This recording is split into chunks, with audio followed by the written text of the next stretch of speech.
The Speaker.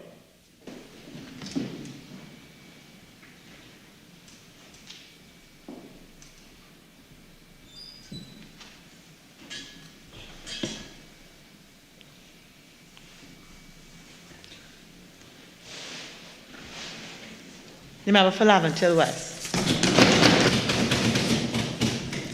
Thank you very much, Madam Speaker, for recognizing me to make my short contribution in this, the Finance Bill 2022. This bill, as we all know, would have come out of the measures announced by the Honorable Finance Minister as he delivered his 2022-23 budget. A budget, in passing, I must say, that generated in me and the majority of people in the national community great satisfaction and great pride. In particular, I can't seem to get it out of my thought, my recall actually, on the Sunday morning prior to the delivery of that budget, the member for Mayaro, who spoke just before me in this debate, told this country on behalf of the opposition, the UNC, obstructionists and untruthful as they have been from time to time, told this country that they can anticipate that tomorrow morning the Minister of Finance would lay out 1,001 new taxes. They'll tax in order to spend. Of course, again, I must point out, by that time, the budget was already well written. And the facts would show that not one single new tax was announced in those measures, some of which we debate here today in this finance bill.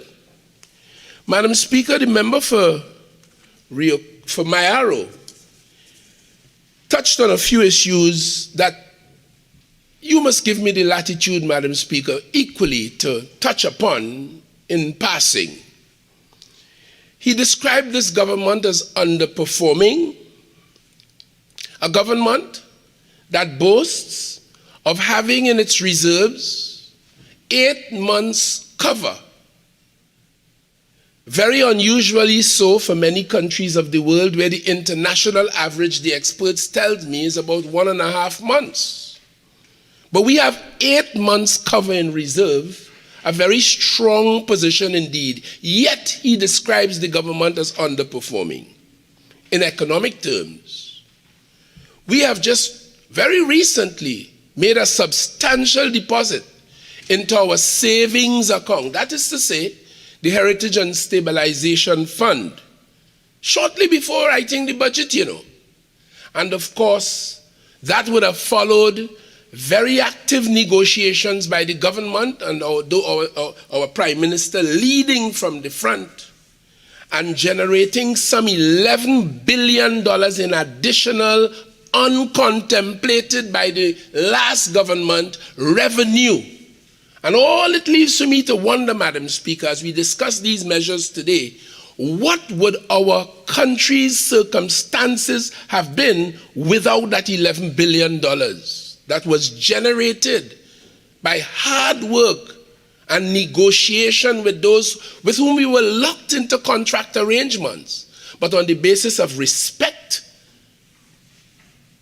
Listen to what we had to say, and caused us to earn another $11 billion. Yet we are described as underperforming. Inflation, 2.4%. From the statistics revealed by the Honorable Minister of Finance. Compare with the United Kingdom and many other very so-called developed countries of the world. This is amazing, Madam Speaker. And we are described as underperforming. This government set an example. It is not just preserving the jobs of 90,000 public officers and 50,000 state sector workers, altogether 140,000 ordinary citizens of Trinidad and Tobago who depend on the state sector, the wider state sector, for their income after they would have worked, and it is that income that is used to sustain the family, educate the children, maintain the cars, pay the mortgage. And that's why we say, if you want to see success, if you want to see the government's record, a large chunk of its allocation goes into private bank accounts, employees' bank accounts. And you also have to look in those areas in order to see the power and the effectiveness of this so-called underperforming government. And the government set the example for other elements of the industry, the country, and the other elements of the workforce by holding on. You heard the Minister of Finance say there were occasions when we had to borrow money to make sure that they were paid. And we are being told by the member for Mayaro who just spoke that we don't have a heart for little and ordinary people. Madam Speaker, he mentioned the question of digitization and the need for it. As a matter of fact, as I speak to you as Minister of National Security, I have for the contemplation of a subcommittee of the cabinet, the online payments for services from a major department in the Ministry of National Security, that is to say the Immigration Department.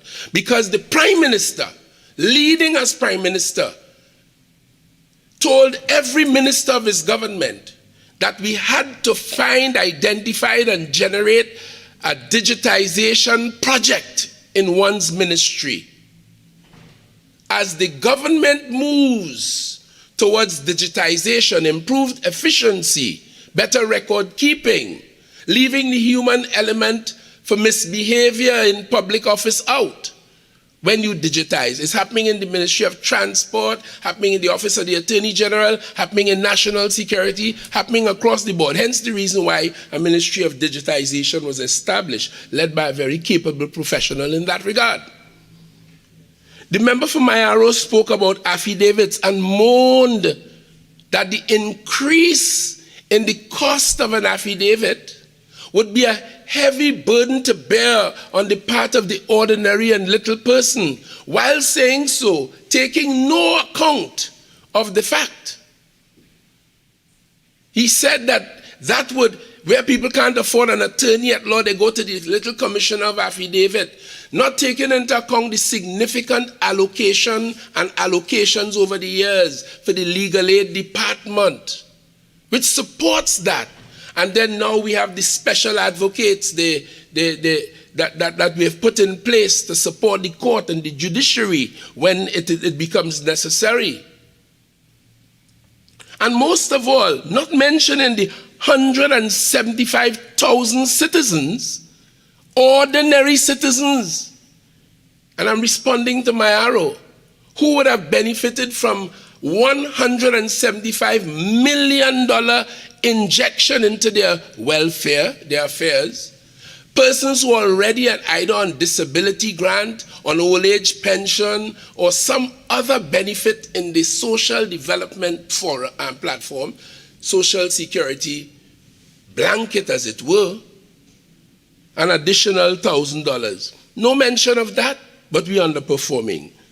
And finally, in this regard, I want to point out, where we had a personal allowance of $84,000, we have increased that to $90,000, meaning that once you earn $7,500 or less per month, Madam Speaker, you will not be called upon to pay 1 cent income tax, which at a rate of 25% would have meant $1,875, which the worker would keep in his or her pocket to pay for that grocery bill, or to pay the little rent, or to pay the installment on the car, or to save if prudence is the guide. Yet we were told, tax, tax, tax. In fact, here we are reducing the tax liability to thousands of people in this country in the workforce whose incomes would be $7,500 or less on a monthly basis. And finally, if I may, Madam Speaker, the LSA, the Land Settlement Agency, an agency inside of the Ministry of Housing, has been providing, I saw some with my eyes, obviously, according to the old colloquial saying, with my own eyes. And I am aware of their engagement with citizens all across this country who suffer some distress, need a little retaining wall, the roof blow off in the strong winds, the roof leaking. The LSA has rearranged its mandate now to facilitate the very ordinary little people that the member pretends to be speaking on behalf of. The member told us that there are vacancies for rangers and that the government should employ more people. Madam Speaker, employing more people is important, but it is not always the only solution or the panacea to the nation's problems. For my own part, I find it absolutely interesting, sometimes even amazing, that we would have had a discussion on the entire budget package, 57 billion or thereabout. And we'll have this discussion today, dealing with the implementation, the legalization of the measures properly announced by the Minister of Finance in his budget delivery. That we will not have discussed the question of productivity, an enhanced work ethic, greater efficiency, greater value for the salaries and emoluments that people, employers, including the government, would expend to hold an employee. 8 economists told me, speaking together with them, I asked every one of them, what would be the outcome, the outfall of for the economy of Trinidad and Tobago if only we stepped up our productivity, every one of us in the workforce. And invariably, and to the man and woman, they told me that the economy would expand immediately by 20 to 25%. And I imagined for myself, not only will the economy grow, a larger cake to share as it were, but the quality of life for our citizens would immediately improve. All of the little bugbears, the complaints about workers in this department and that, would be immediately improved if only we improved our productivity. And I felt it incumbent on me to say so in the context of the member simply saying, hire more people, without demonstrating to us that those who are already on staff are operating optimally, and that you can't get more productivity out of them to achieve the same outcome. But the member thinks it's just an easy walk through a solution. The member mentioned Clause 8 in this bill, which allows the minister, paragraph 2 of it, I say paragraph 2, the lower half of it, to deal with the question of tax amnesties. And in his opening remarks today, the Minister of Finance told this Parliament that tax amnesties have shown to have raised taxes where otherwise people might have been reluctant to pay them. So altogether it has worked. But that's not the only way you get taxes, which the government needs in order to carry out the measures that we debate here today in this short bill. Another way is to make the general collection system more efficient and more fair. And to do that, you widen the net, you make sure that all who are supposed to pay Uncle Minister of Finance, just a little pun on Uncle Sam, you make sure that no one walks away without making his or her contribution.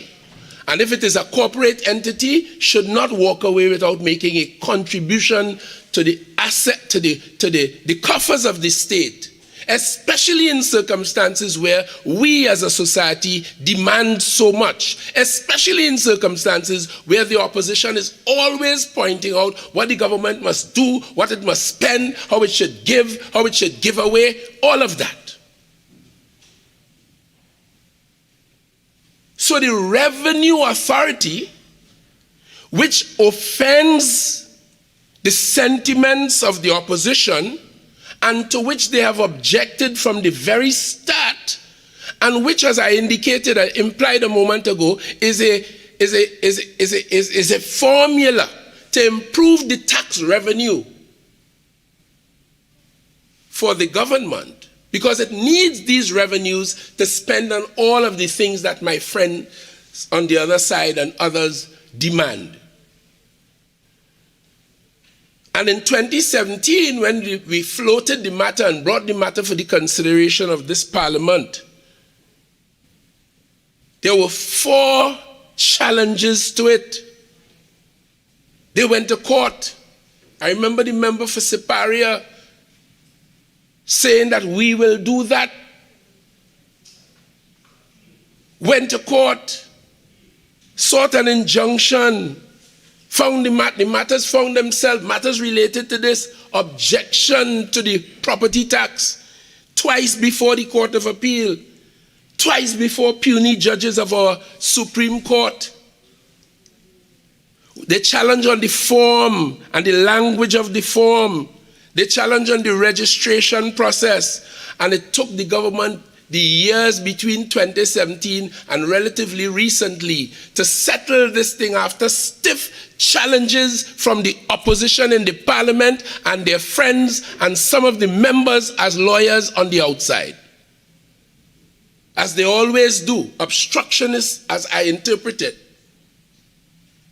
And today the Minister of Finance brings a measure, and determined as he has to be, on behalf of the people of Trinidad and Tobago, to make sure everybody pay their fair share and therefore could justifiably demand their fair benefit from the nation's coffers. Madam Speaker, the reasons in Clause 3, we seek to double the fees for firearms and the various permits that the Firearms Act Chapter 1601 envisages. And in this regard, just for the benefit of the citizens of this country on whose behalf we speak here today, we are talking about, in the 3rd schedule, a description of the license, certificate, or permit. 1, the firearm user's license, and for those who held a firearm or hold a firearm user's license, the annual fee was $150. The minister has asked, or he announced a measure to double that and all the other fees in this regard. So that goes to $300. The FUL for member of the Rifle Association, as approved by the president, that was $20. It now goes obviously to $40. The firearm user's license for shotgun, $240. It was $120. The firearm user's employee's certificate, what we say the FUEC, it was $80. Now $160. And so it goes on, Madam Speaker. The dealer's license was $500. He's now carrying it to $1,000. The gunsmith license, that was $100 a year. It is now $200. The disposal permit, well, there was no fee for that. An import permit per firearm was $5. That goes to $10. The permit to take a firearm abroad, $10. The variation of a license, certificate, or permit. So if you have one and you want to vary it for any reason, change it, or you want an additional one, properly done, properly managed, that carried a fee of $10. It is now $20. And of course, among these measures, three new elements are now being brought to bear here. The renewal of the FUL, that's a new one, that will be $500. The pepper spray import permit, that will be $100.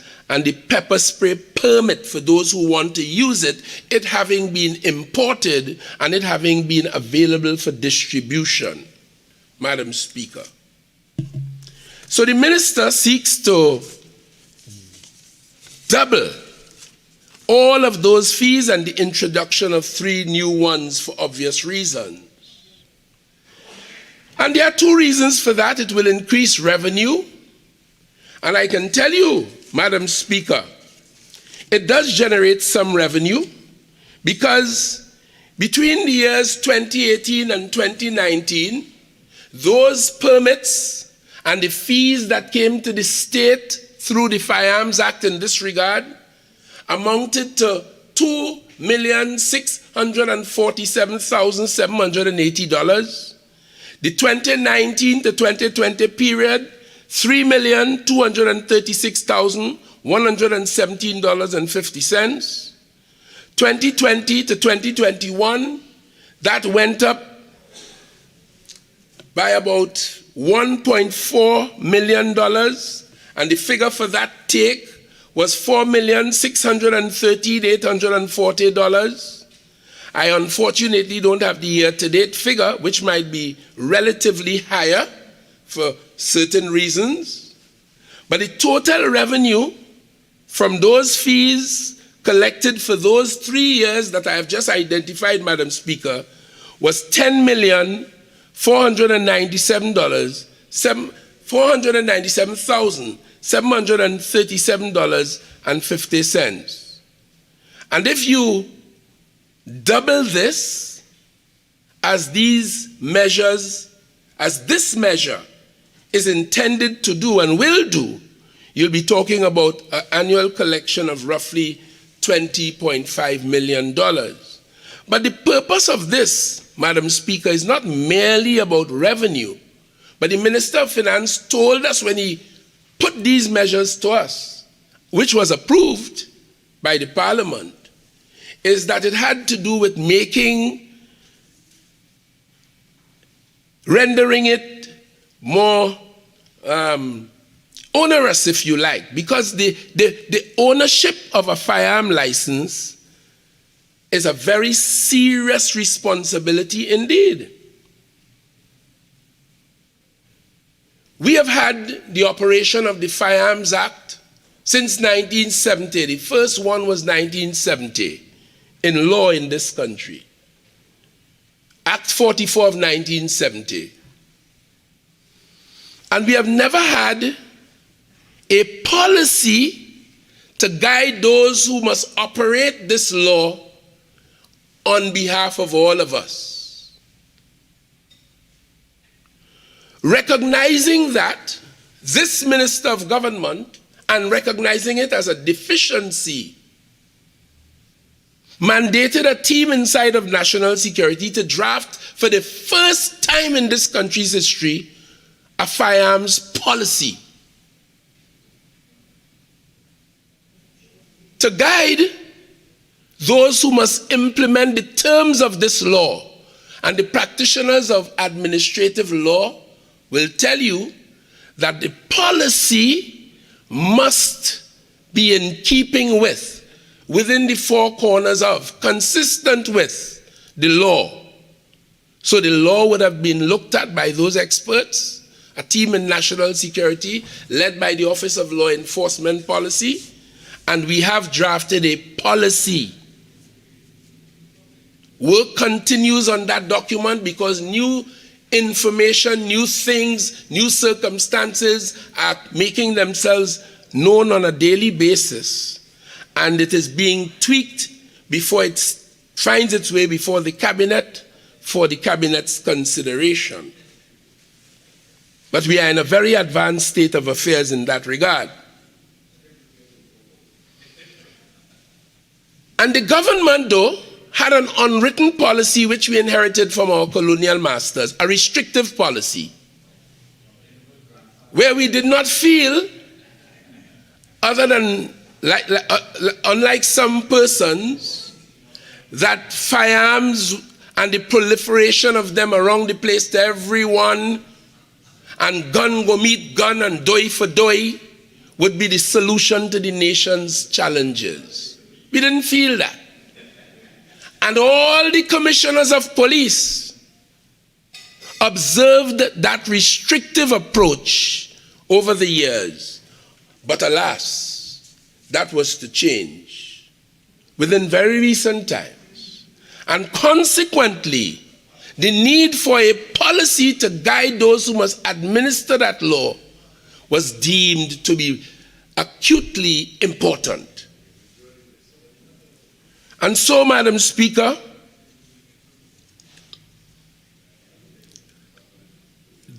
this morning, because, as I said, it's a very serious responsibility, and it may not just double the figure that I have just quoted you, it may very well triple and quadruple that amount, because I mentioned to you one of the licenses for which there's a fee is the question of variations. So a person may apply for and receive after due process, hopefully, and after a thorough process, hopefully,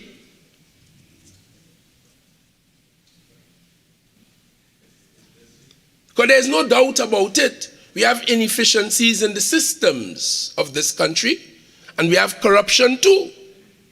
But let us assume, for the purposes of this debate, after due process and after thorough background checks and all of these nuances, a firearm license is granted, a person can apply for and receive a variation for 2 firearms, for 9 firearms, for 15 firearms, for 23 firearms.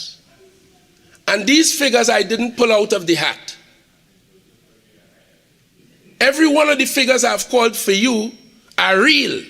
So you have individuals who would have had variations and now have purportedly for their personal protection 15, 16, 23 firearms. Madam Speaker, I rise on Standing Order 48-1. I don't know if this is a debate on firearms or whether it's just to increase the fines for the FUL licenses.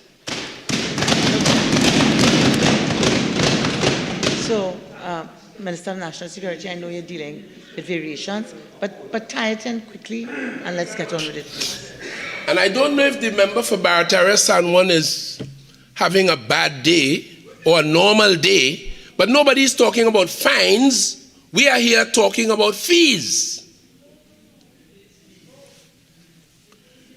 But let me say, I was simply making the point to tie it in that the revenue collected in these fees may be far more than the 20 million that I projected, as these are being doubled because you have other nuances around variations. So let me share with you very quickly. For the last 5 years, 2017 to 2021, there were 7,157 firearms in the ether. I heard somebody say that today. In the atmosphere.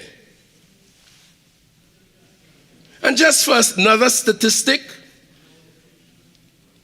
close to 2,250 of them would have been available, issued between, well, over the last 3 years. The total number of existing licenses for which these fees will be applicable are 17,600. That figure is an interesting figure. Very interesting. If I may be permitted, the United Kingdom, with a 60 million population, have issued 1.5 million licenses. And Madam Speaker, their regulations say, when you're going to get that license, the weapon you are going to acquire must have a butt a certain length, a muzzle a certain length, meaning it is not a handgun. Wouldn't be hidden under your coat. They don't deal with handguns at all. It is on outside of the pale. For farmers, for hunters, for sport, all of that. Not that. And that's not unique, eh? Recently as maybe about 4 or 5 months ago, Canada banned the importation of all handguns in that country and went on thereafter to ban the trade in handguns inside of Canada, announced by their Prime Minister some time ago. Because that is what it is. But we have 17,600 of them around here, Madam Speaker. And these fees, and I went through them, and the amounts that they will generate. Member, the original speaking time is now spent. You're entitled to 15 more minutes to wind up your presentation. I should be grateful Yes, for please. it, Madam Please Speaker. proceed. I thank you.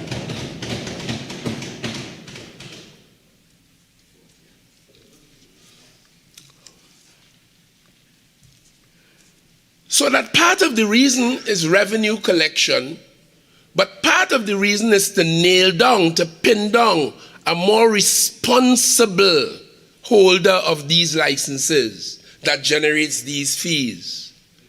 And I cannot help but recall a most unfortunate incident that took place a few hours ago in this country in San Fernando, and I extend deep condolences to the family and the friends and to this nation as a consequence, where from the initial reports, it appears as though a licensed firearm holder who will pay the license fee of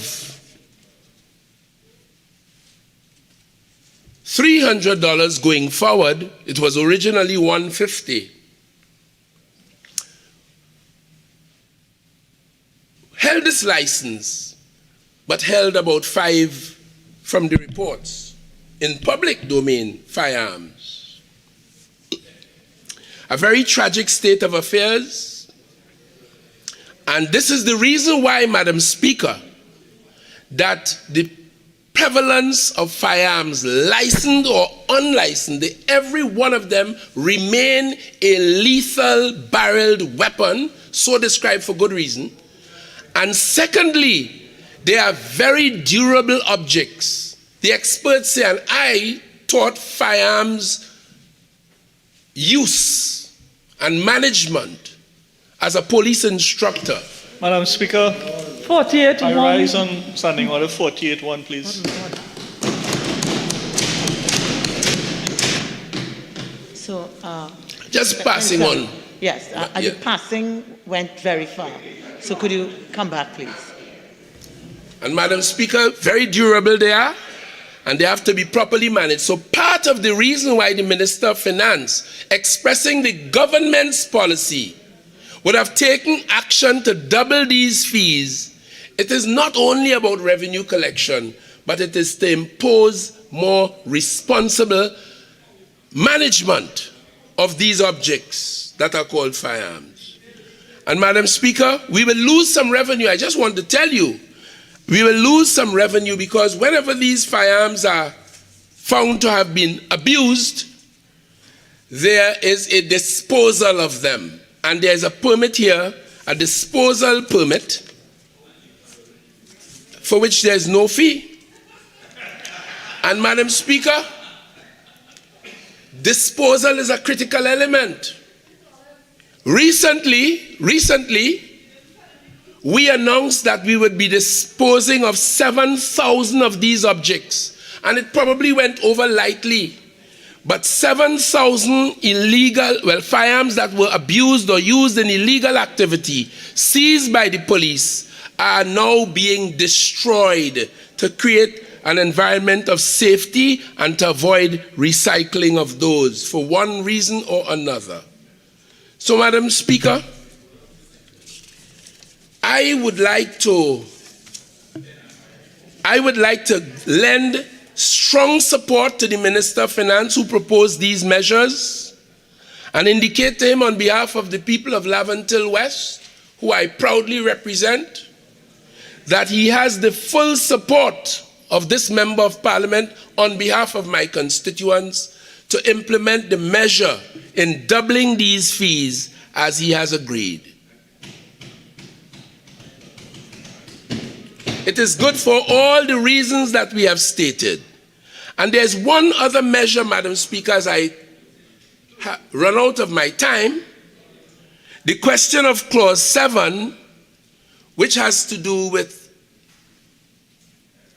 amendments to the Forests Act and increasing the fines for illegal timbering, as it is commonly called. This measure as well is to deter criminals. And as one member said, correctly perhaps for the first time, an environmental protection measure. Hardwoods are very important elements in the business of our economy, and I'm quite pleased, just in passing, to say that the Ministry of Trade and Industry very recently announced the training of some of the young people of this country in the woodcraft industry, and therefore I am very happy about that. And this measure to increase the take and fines for people who are going to be involved in illegal activity around that is designed, coming from a good, strong government, to curb some of that illegality and criminality that surrounds us in Trinidad and Tobago. Madam Speaker, one of the things that I feel I must place on record. A little difficulty. I know it might be an enjoyable presentation, but let's keep the order. Madam Speaker, my friends on the other side want nothing good for Trinidad and Tobago. And therefore, their obstructionist posture is well known to me. Madam Speaker, I stand on Standing Order 48-6, please. Overruled. I thank you, Madam Speaker. So, Madam Speaker, I commend the measure or the measures in Clause 3 to this Parliament, the measures in Clause 8. In fact, Madam Speaker, all of the measures that are wrapped into this Finance Bill 2022, I commend them to all of my colleagues in this House and look forward to your strong support in this regard on behalf of the Honourable Minister of Finance who piloted it. Madam Speaker, I thank you. Member for Superior.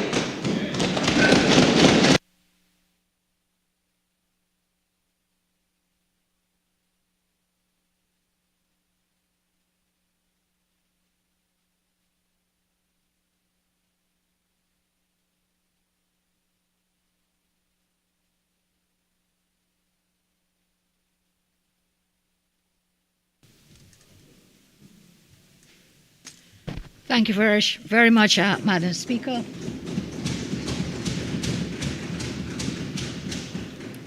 I joined this debate today on the Finance Bill 2022, and let me say I commiserate and really feel great sympathy for the Honourable Minister of Finance when it is that his line ministers cannot even give the rationale for the policies and proposals they are attempting to pass in this Finance Bill.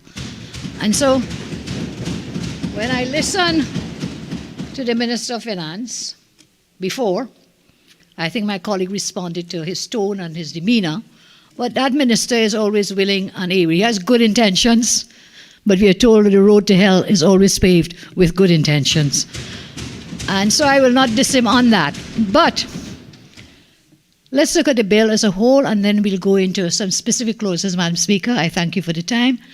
I do not intend to delay us very long, just a few points. I commend my colleagues who spoke before, the Honourable Member for Oropoch and the Honourable Member for Mayaro. Thank you for your comments and interventions in the debate. So let's take the bill globally. This bill has 13 clauses. It seeks to give effect to the fiscal measures, some of them which were featured in a budget presentation earlier this year for fiscal 2023. The bill, within the 13 clauses, proposes to amend all of 11 pieces of legislation, namely Commission of Affidavits Act, the third schedule to the Firearms Regulations, which the Minister of National Security spent a long time talking about, will really not make any real sense of how that is going to help us in the fight against crime. Seeks to amend the Registration of Clubs Act, the Oil Pollution of Territorial Waters Act, the Valuation of Land Act, the Forests Act, the Income Tax Act, the Value Added Tax Act, the Stamp Duty Act, Property Tax Act, and the All Metal and Marine Stores Act. Now you'll see this is like a pick-up side of a little bit here and a little piece there. All of these 11 pieces of legislation to do what? We will see, a pattern. Some of them have to do with increasing fines and or penalties or fees. MP Saddam Hussein was correct when he talked about to the Minister of National Security. It was both dealing with fines, penalties, and with fees. And then there's another set which has to do with granting waivers. So I'll try to break it down into those two categories so we get a global picture rather than take them one by one in seriatim. So let's go first, because the Minister just finished National Security. And I am asking to this Honourable Minister, how would all these measures you announced, dealing with increased fees and fines, I asked it before, help in the fight against crime?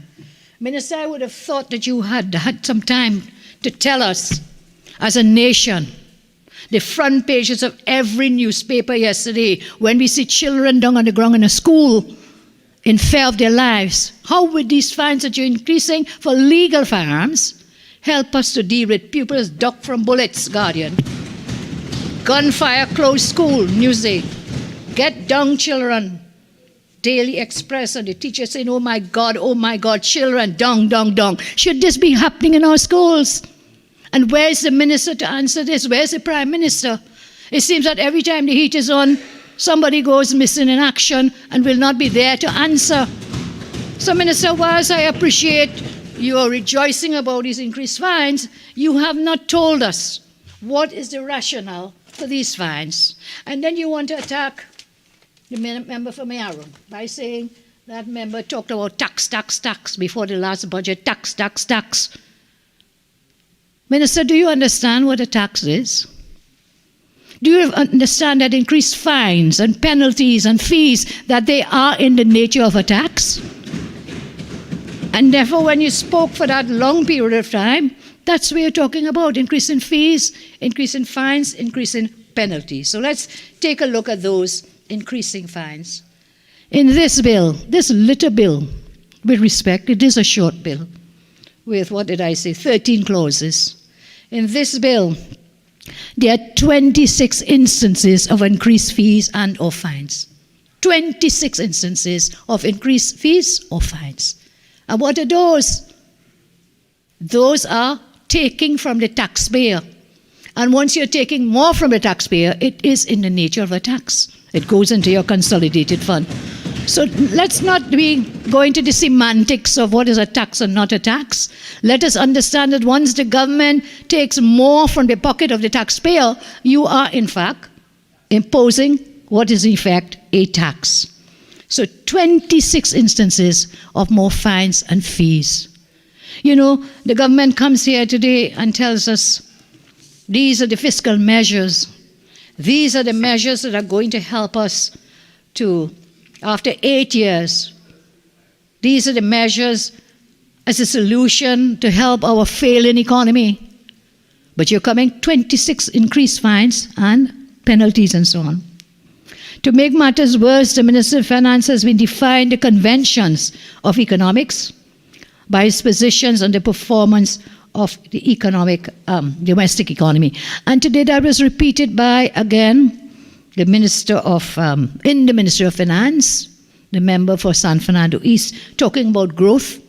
But all the statistics, except the ones that used by them, showed that we have not grown, that the economy has in fact declined and continues to decline. Minister Hinds talk about growth, 8 months cover. Where did you meet it? You talk about 8 months import cover. When we left office, what was it? You have reduced the import cover in this country, and you are coming to boast that you're doing well and performing well.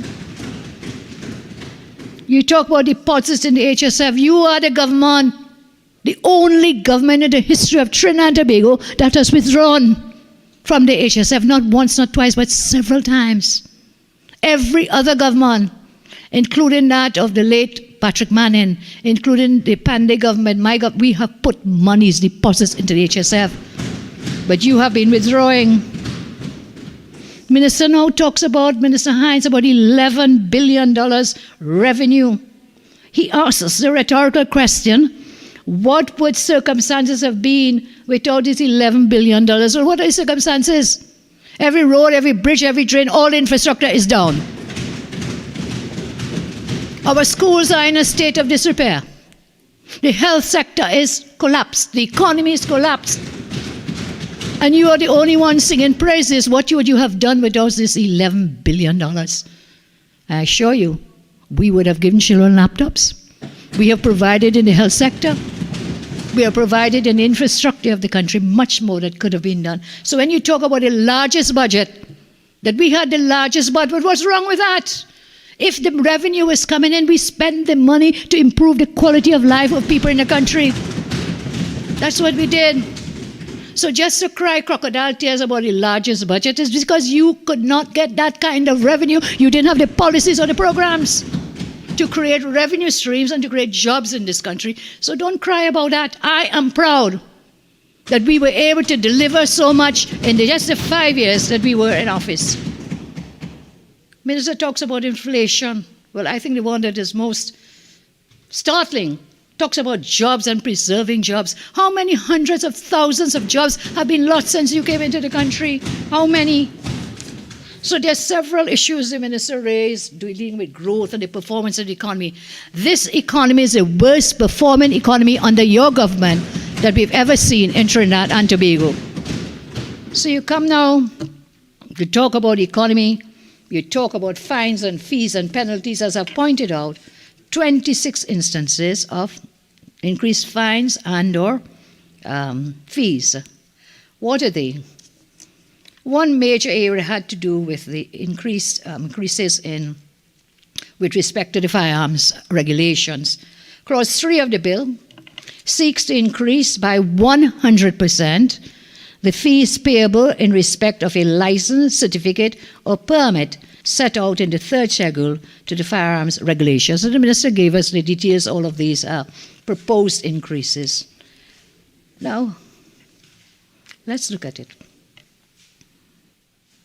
Yes, you have not explained why you want to increase these, and maybe someone may still answer from your side, because we'll be very happy to see how this will help us in the fight against crime.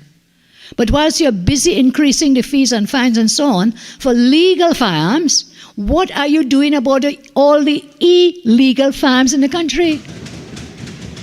Which is where the crime situation is. Talking about, Minister spoke about pepper spray fees. Again, where is that pepper spray? How many years later? Nothing has been done. And by the way, I'm warning you, ministers, be very careful how you speak. Because I understand the courthouse is looking for every member of the National Security Council, including the Prime Minister. Including the Prime Minister, about these same firearms that the Minister is talking about. Not a word about that.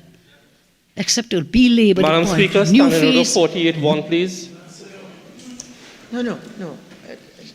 No need for us to be uncouth. Please continue. Very much.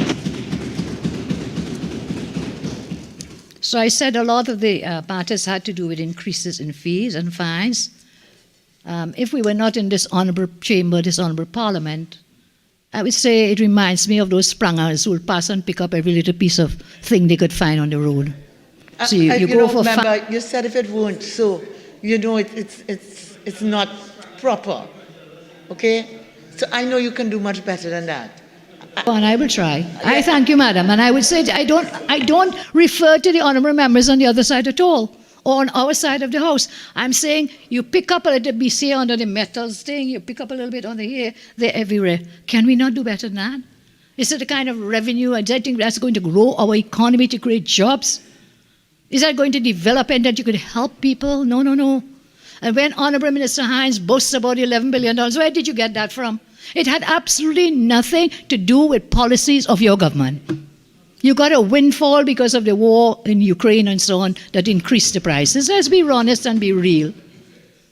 Take credit for how you're going to spend it. Do not take credit that you earned it because you did absolutely nothing. In fact,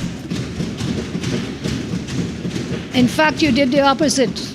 When you shut down Petrotrain, when we could have gotten more out of that windfall from our own production at Petrotrain. So much more monies would have been coming into Trinidad and Tobago. And then you told us if you're closing your fridge door and did not hear me. The government is not closing down Petrotrain. You all remember that? That's why I don't believe a word that any of you say. I don't believe a word. I see the new Attorney General had to come today to apologize in Parliament because he misled the Parliament last time he spoke. Again misleading the Parliament. So fines increases under the Pollution of Territorial Waters chapter whatever. Where did you find that? Fines for spillage. So whilst you're increasing the fine, are you also increasing the term of imprisonment? I will ask MP Dinesh to tell me a little more, MP Saddam. So you say, okay, I'll increase the fine because all you want is the money, you really don't care. If you want to pick up the bits and pieces, you increase the fine, but there is also a term of imprisonment, but you don't touch that at all. Isn't that also going to be a deterrent for these offenses that you're attempting to deal with?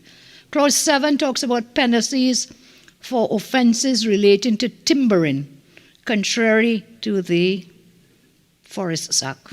How did we suddenly jump? How did we go from territorial waters to forests to firearms? All these fines, penalties, and so on. And we go down to clause 12, the Old Metal and Marine Stores Act. To increase the fine for offenses contrary to the Act, $15,000 to $100,000. How did we arrive at these increased fines? For the firearms matters, as you were saying, 100% increase. For others, we see it seems arbitrary. Perhaps someone will explain, how did you come from $15,000 to $100,000? What is the rationale? Did you just pick the number out of a hat, or is there a reason for the amount of the increase in these fees and penalties and so on? And perhaps someone will be kind on the other side to tell us, but how many offenses are there contrary to Section 10 of the Old Metal Marine Stores Act? How many offenses that we are now increasing this fine for? How many offenses under several of these, the one with the penalties for timbering? How many offenses, so that we can get an idea of how much money revenue you're intended to raise from these matters. So we talk about the fines, penalties, and so on. I said another area in the bill deals with issue of waivers. So I'll come back to waivers in a moment. But I want to spend a moment, again, Minister Hinds is totally clueless, not just about how we can solve crime, but also, madam, clueless as to what is going on. Many of them are so separate from reality. Don't have a clue of what is going on and wants to come to talk to us today about digitization in response to the member from Mayaro. Did you know you all laid a document in Parliament just today? Do you even read what you all bring to this Parliament? Digitization, and the Prime Minister and the great Prime Minister, great he is for you. I'm not sure how many years, but I'm happy if you're happy with him, but we are not. Prime Minister tell you everybody, digitize and digitization, and when MP Mayaro spoke about it, comes to diss him on that. Let me tell you something. The digitization ministry was established when? 2 years ago, not 2 weeks, 2 years ago.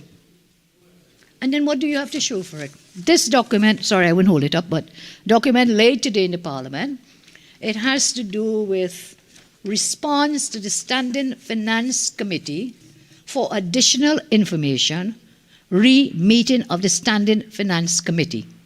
So this would have been when we came for SFC here for the last budget, madam, and questions were asked. And one question had to do with draft estimates of recurrent expenditure, goods and services, to provide a breakdown of the 43 positions currently filled via contract employment, including job titles and duration of the contracts.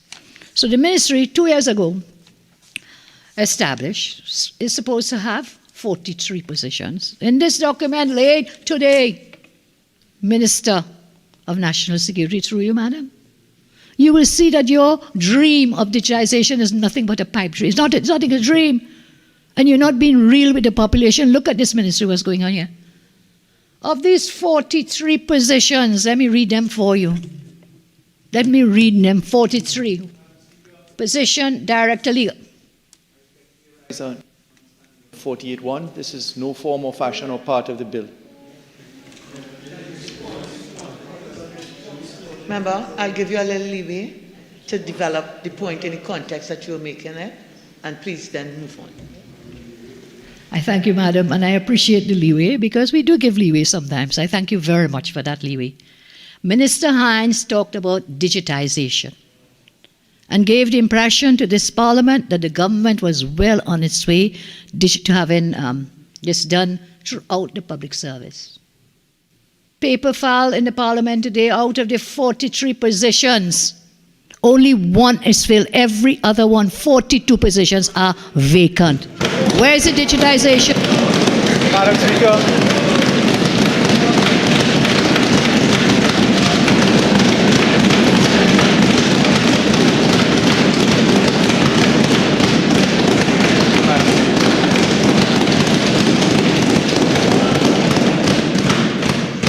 Thank you, Madam Speaker, and I thank my colleagues for their round of applause as I stood.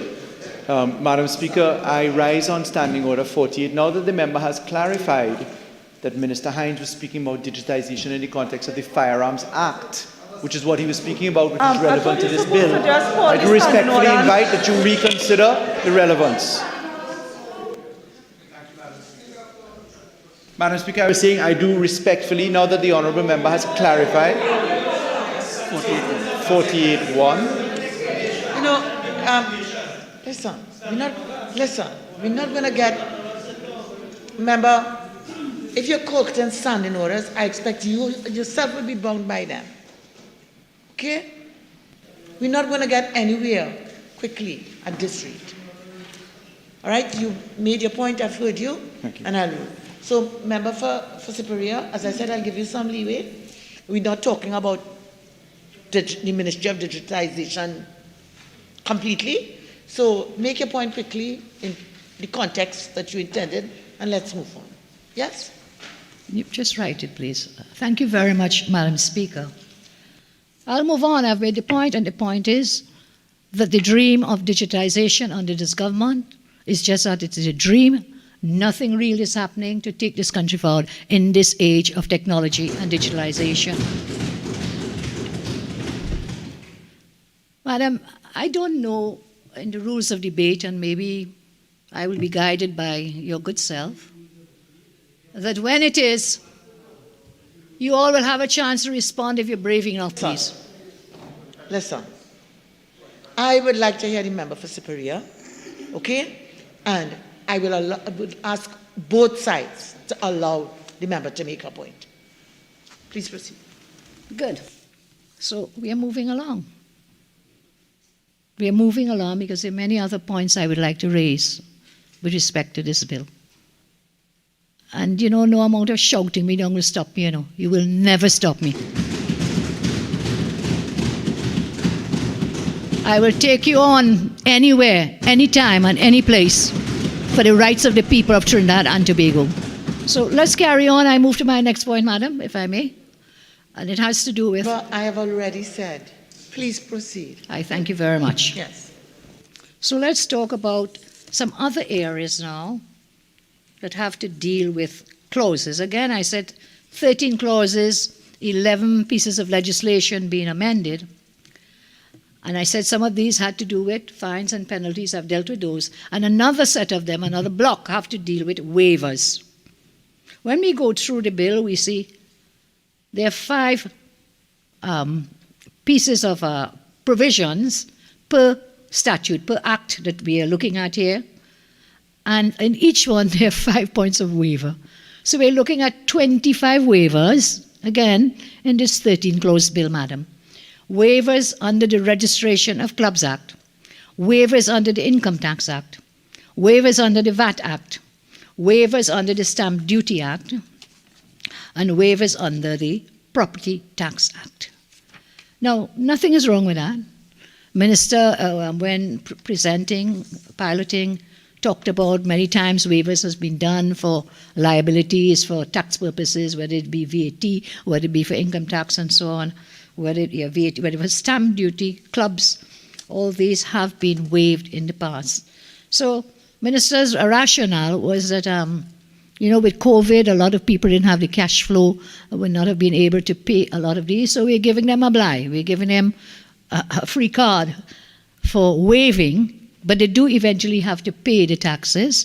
So you're not waiving the tax, you're waiving the penalties and the interest where such may accrue. Okay. Now, what I have a question with, and I'll ask the Minister if he could kindly clarify for us. We have on the Income Tax Act, waiver for years ended December 21, same thing with the registration of clubs, VAT, stamp duty, and so on. So the several questions are, first of all, the Minister of Finance in all of these waivers, and I've identified 25 waivers. What Minister is doing here is giving unto himself, or whomever may be the Minister of Finance, the power to extend the waiver periods by order. That is the prescribed period for making the payments. So yes, you're granting the waiver up to whenever some of the amnesty is coming in from November 14th, as Minister told us. But then within the clause that gives the waiver, the Minister is saying, and this can be extended by order of the Minister. Now that may seem, basic sort of drafting, but it's not. Because when you give the Minister that power, and this is in 25 instances, there is no parliamentary oversight or scrutiny of taking these and extending them further. And as a parliamentary democracy, I cannot, in all fairness, in representing the good people of Trinidad and Tobago as an elected representative, agree to give that the minister, any minister, not just this one, but any minister had power to just by order, with no parliamentary scrutiny, to keep extending these. It is important that we have the parliamentary oversight, the parliamentary scrutiny, so we can properly delve down into the particular provision. Sometimes we will say yes, sometimes we will say no, but I do not agree today that we should give the minister that, and therefore by order, Minister, I want to respectfully suggest it could be subject to a negative resolution of the Parliament. The way you're giving the minister that power to legislate by order, by subsidiary legislation, it should be subject to parliamentary scrutiny, subject to a negative resolution of Parliament. So the amendments as worded will allow the minister to simply extend the waiver period as the minister sees fit without that parliamentary oversight and approval. And therefore the minister can increase the time frame of the waiver beyond the dates set in this particular piece of legislation. Again, we say any extension of the waiver period should be subject to the parliamentary scrutiny. A second point on these waivers is, and the Minister was very careful, I heard him very carefully at the start of his speech to talk about how many times waivers have been granted for tax purposes and so on, the number of times in how many decades, rationale for doing so. But the Minister was also very careful to talk about, that the penalties and interest have to do with getting compliance with the law. That you're forcing people, or because you have these penalties and fines and so on, you're saying to people, hey, pay, because if you don't, you'll incur penalties and so on. So all that is well and good. And so here it is, we are saying, we are waiving your interest, we are waiving the penalties, but you have to pay the taxes, whichever set it may be. Is this then, or can it be seen as a reward for those who fail to comply with the law? For those who fail to comply with the law, we give you an interest and penalty-free, a bly, as it were, a get-out-of penalty interest card free. Can it be seen as that? And some may tell me, no, well, look, COVID, they had problems, cash flow, let's give them a chance to go. I'm asking you, Honourable Minister, what about persons who complied with the law? And I'm asking this as a question. Who would have filed and paid whatever interest may have accrued before the amnesty date, which is, you're beginning from 14th November of this year, I believe. What about those? Should they not also be given some kind of a reward for complying with the law, for being good law-abiding citizens? I mean, so I'll ask you to please consider that. So whilst it is you want to go forward to collect more money, should these people be penalized in the sense that if they have paid before the tax amnesty date, have they also paid any interest and penalties, and whether we should consider also giving them some kind of bly, as you may call it, as a reward, as you're giving to those who fail to comply with the law. So as the other block, Madam, and there's one other area just out of fullness of time, we have repeatedly, on this side, repeatedly indicated that we are not in favor of the property tax at this time. We're not in favor of the property tax at this time. And indeed, when we voted for the budget debate, we made that abundantly clear. So without prejudice to that position that we have taken, I repeat it, we are not in favor of the property tax at this time. I'm not going into a whole rational reasons for that. We made it clear and we'll continue to make it clear. So I'll move along from that. But I have concerns in law. And again, Minister Hinds talked about member of a superior going to court and member. Where do you want me to go on the battlefield? In a democracy, the courthouse is the place. When there are disputes in a civilized democratic country, the Supreme Court is a guardian of the Constitution. That is where we go. In days of old, you'll go on the battlefield and you'll bring out your guns and your spears and your whatever other kinds of swords. That's what it was. We've long moved away from that kind of barbarism to where we go to the courts. And therefore, I make no apology for when we approach the courts, win, lose, or draw. And most times, we do win in the courts of law. We do win. So don't quarrel about going to court because we've gone and we've won, even on that same property tax matter, but I will not go deeper into that today. We have other times we can do it. So here we have Clause 6 of the bill, dealing with the Valuation of Land Act, Chapter 5803. What it does, it seeks to amend Section 14 of the Valuation of Land Act. And Madam, I want to read this a little carefully because part of it is already in the law. We must remember this Valuation of Land Act was way back from, 1969, if I'm not mistaken. So that 1969-70. So it's very old. It's an old piece of law. And some of the provisions contained within it would be what is known as saved law, that it was there in force before the Constitution. But if it is that you're introducing new measures that were not caught under that savings law clause, then you know what happens. You cannot pass it into law with a simple majority, which is what you're wanting to do today.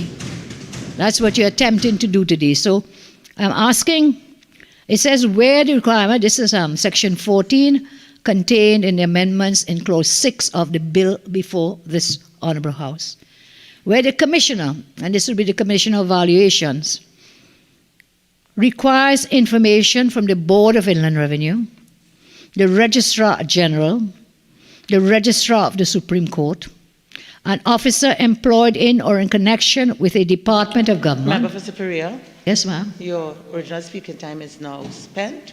You're entitled to an additional 15 minutes. Shall I please get those 15 minutes? Yes, Thank you very much. And that takes us up to...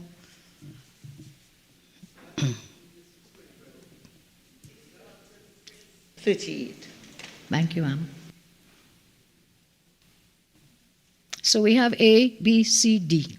BIR, Registrar General, Registrar Supreme Court, officer implied or in connection with the Department of Government other than department concerned with administration of the Income Tax Act. All those 4 areas, madam, are caught within the Savings Law Clause. They were there from since the 1969 valuation ordinance, now Valuation Act. Okay, I can't take umbrage to that, but we may also consider taking umbrage to that legally, I mean. But here we are now in this bill. The government now wants to add E, F, G, H, and one more. Yes, E, F, G, H, as follows. Where the Commissioner requires information from, this is new now, Madam, the Trinidad and Tobago Postal Corporation, established under the TNT Postal Corporation Act. That's E, new. F, new. The WASA Water and Storage Authority, established under the WASA Act. G, the Trinidad and Tobago Electricity Commission, established under the Trinidad and Tobago Electricity Commission Act. Or H, an officer employed by or in connection with an entity listed in paragraph E, F, or G. So all these are new provisions, Madam, that will really invade into the privacy provisions protected under the Constitution of the Republic of Trinidad and Tobago. Privacy provisions. And if I may, one of the cases Minister Hinds alluded to, attempted to allude to, went up to the Court of Appeal, was very clear about privacy provisions. These here, the ones already existing, caught and saved under the savings law provisions. But these new ones, Madam Speaker, cannot be passed by a simple majority in this manner in the Parliament. When the Postal Corporation gives information, when the Commissioner requires it, when WASA gives out information, I don't know what information WASA will give. I know that the Property Tax Act talks about how many washrooms you have and how many sinks and what. Maybe that's what WASA is going to give, but that's private information. What would the Electricity Commission give to the Commission of Valuations? What is envisaged? What is envisaged by including these new entities to provide to the Commission of Valuations information? And it talks about it must be given in a prescribed form. That's another point. Such information shall be furnished to the Commissioner in the form as approved by him. Is there a form we have seen? I have not seen any. What is in this form? When you seek information, you're really asking for Dr. Rudal Murilal. How many washrooms, Wasa, does he have in his house? MP Dinesh Rambali. Well, I know you all like lights and festival. How many light bulbs do you have in that house? What is the information? What is the form? We do not have sight of any form. Respectfully rise on, hold on. I respectfully rise on Standing Order 48-1, Madam Speaker. I had to look through this bill 3 times to find substantive clauses that resemble this. It is not there, Madam Speaker.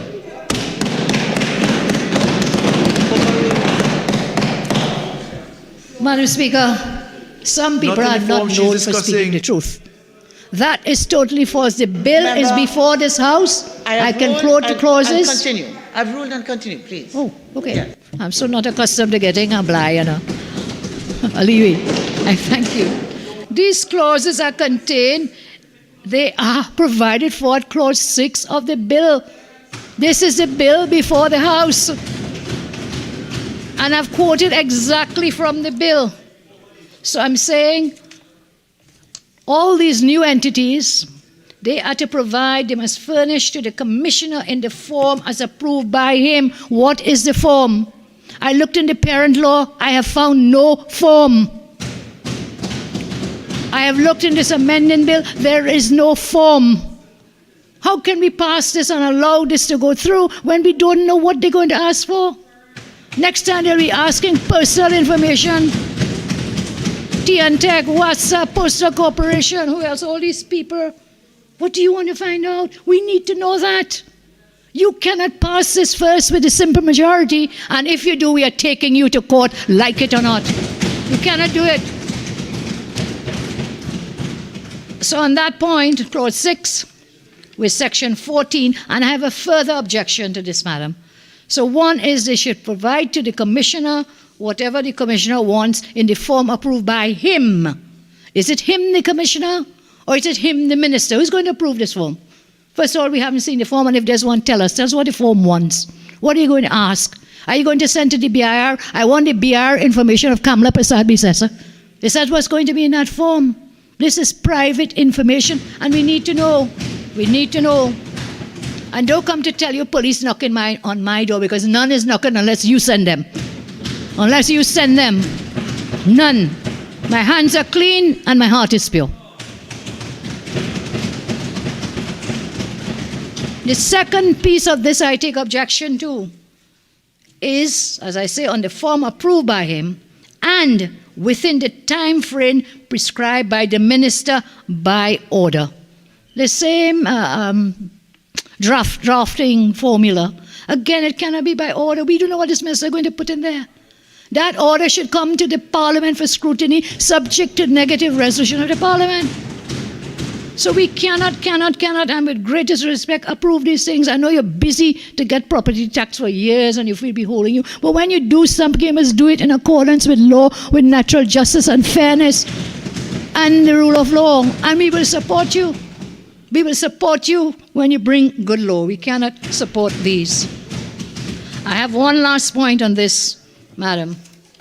And I must thank MP Saddam Hussein, who's a great researcher, from time to time. I thank him very much, as we all are great researchers from time to time.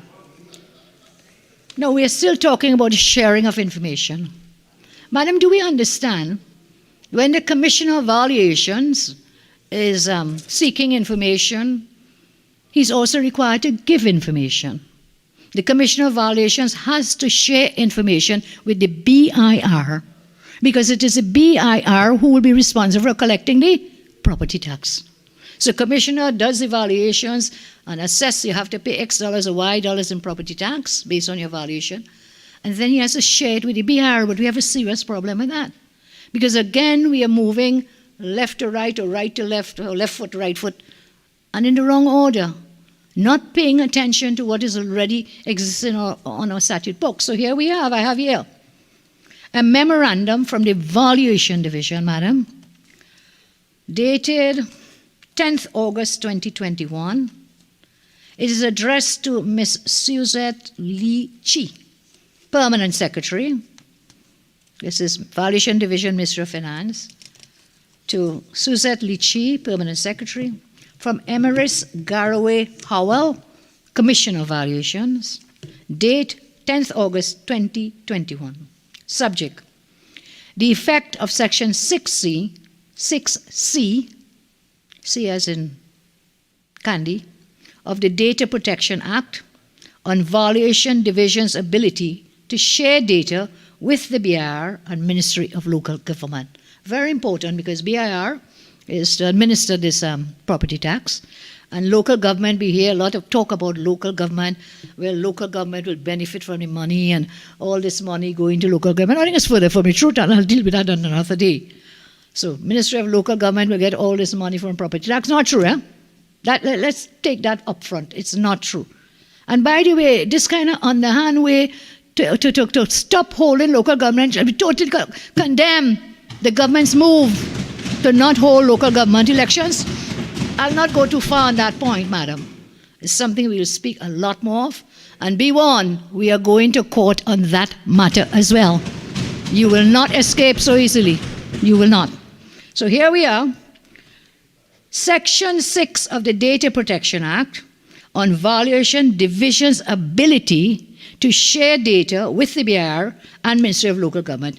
And this is what the Commissioner of Valuations is saying, and I quote, Valuation Division is mandated under the Valuation of Land Act, Chapter 5803, Section 25, that upon the creation of the valuation role, to share same, which is the role, with the Board of Inland Revenue and the Ministry of Local Government, and such persons as may be prescribed.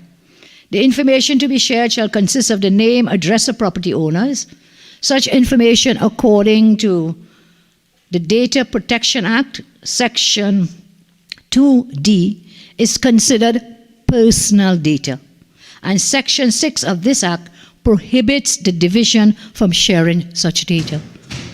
So the data cannot be shared from valuations to BIR and to local government. It continues the memo. It is noteworthy that the effect of this section of the Data Protection Act is that it overrules Section 25 of the Valuation Act and thereby makes it difficult for the implementation of Section 25. And that 25 was to share the data. As you're aware, the valuation role facilitates the collection of revenue via property tax by the BIR. Therefore, I am concerned that should the Data Protection Act remain in its current form, not fully proclaimed, then Valuation Division would find difficulty in successfully achieving its mandate. The following is therefore recommended. And this is not the UNC, this is from the Valuations Commissioner. Recommends that the Data Protection Act be fully proclaimed. Option 1. This would mean that Section 42, which provides, and I quote, except as provided under any other law, written law, personal information under the control of a public body may only be disclosed for the purposes for which the information was collected or compiled by the public body. So that's one. For use consistent with that purpose. So that's an option. Or the Data Protection Act be repealed. It is my hope you would give serious consideration to this matter.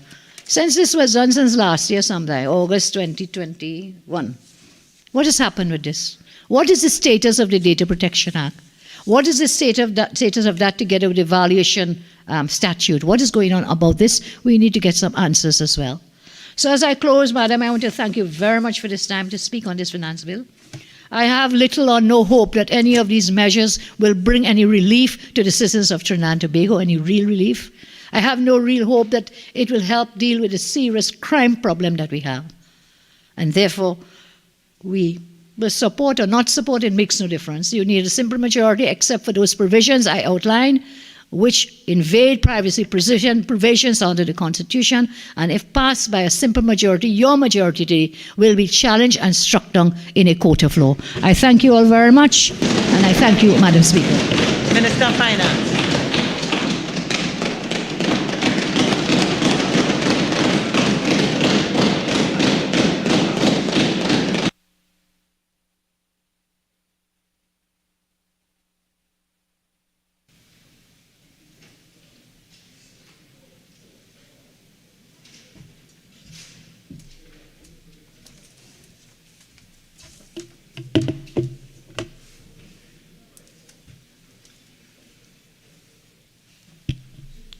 Thank you very much, Madam Speaker.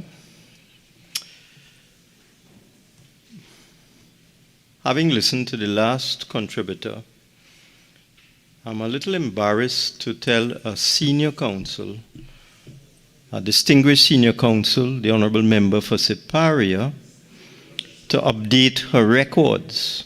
And I would draw the attention of the Honorable Member for Siparia, because clearly whoever the Honorable Member relied upon for research misled the Honorable Member. So I would advise you be careful about who you seek advice from, Honorable Member. And I will draw the Member for Siparia's attention to Legal Supplement Part B, Volume 60, number 125 of the 20th of August 2021. And I shall read it into the record because it is clear that the Honorable Member for Siparia, Senior Counsel, is not familiar with Legal Notice number 2020, number 18 of 2021, by Her Excellency Christine Kangaloo, Acting President of the Republic of Trinidad and Tobago, a proclamation. Whereas it is provided by Section 1.2 of the Data Protection Act, Chapter 2204, hereinafter referred to as the Act, that the Act shall come into operation on such day as is fixed by the President by proclamation, and whereas it is expedient that Section 42A and B of the Act come into operation, now therefore I, Christine Kangaloo, Acting President, as aforesaid, do hereby fix the 23rd day of August 2021 as the day on which Section 42A and B shall come into operation. And therefore, the relevant sections of the Data Protection Act were proclaimed over 1 year ago.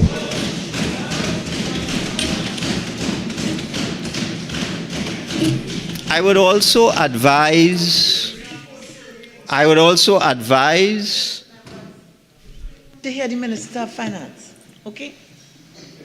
I would also advise the honorable member, as a distinguished senior counsel, to read a Privy Council decision, 2022 UK PC 26, Privy Council Appeal number 0064 of 2021 and 060065 of 2021, Dominic Suraj and others versus the Attorney General of Trinidad and Tobago.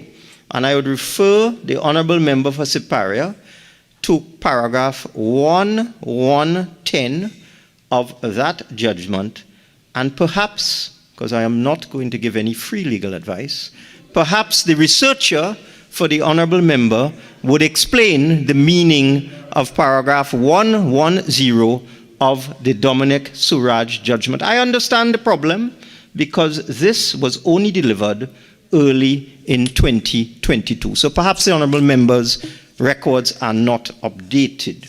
Now let us move on. Moving on now to the commentary from the honorable members opposite.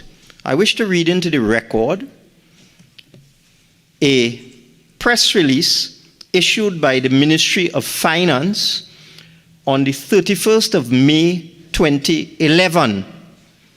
And the PNM was not in government on the 31st of May 2011. The UNC was.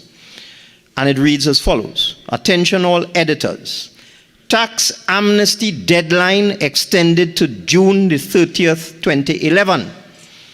The Ministry of Finance wishes to advise that the tax amnesty deadline has been extended to Thursday the 30th of June 2011. The decision came after Finance Minister Winston Dukaran visited staff at the offices of the Inland Revenue Division to thank them for their tireless effort during the amnesty period, which began in September 2010 and was initially due to end on Tuesday, the 31st of May 2011. After being appraised by commissioners of the Inland Revenue Division about the amnesty statement, a decision was then taken by the Finance Minister to... Member for St. Augustine, with respect to your mask, okay, please.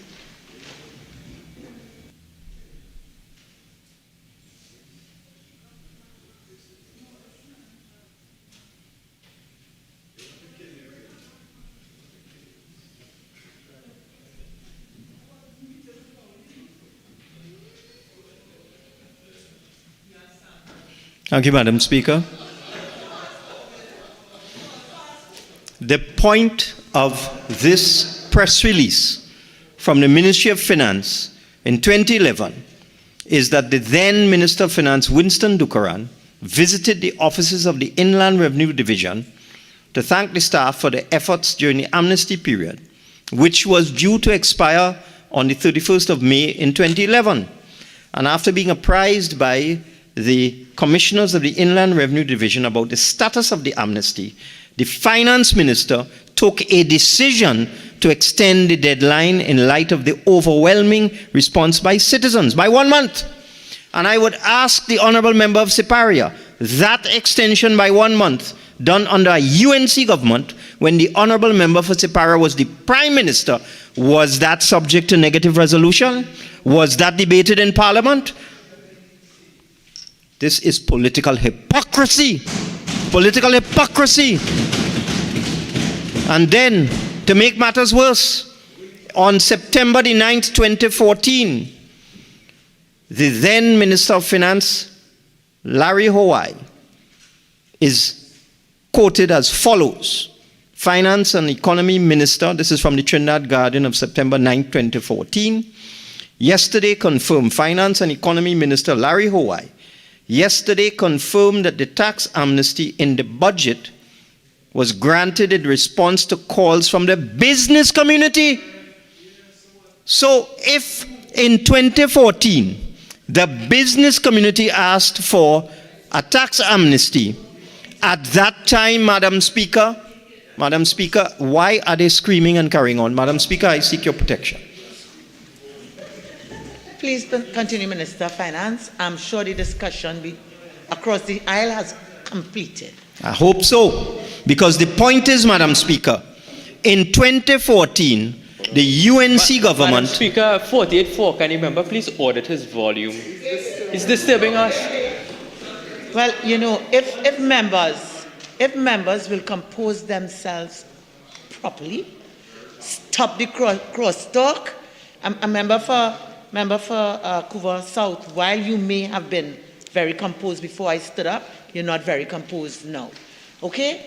If we'll stop that, I'm sure the minister will adjust appropriately. Thank you, Madam Speaker. And as the member for Barataria San Juan, well knows, I have no control over the volume in this microphone. That's point number one. And point number two, Madam Speaker, through you, if they would only keep quiet, I could perhaps lower my decibel level. So let us move on.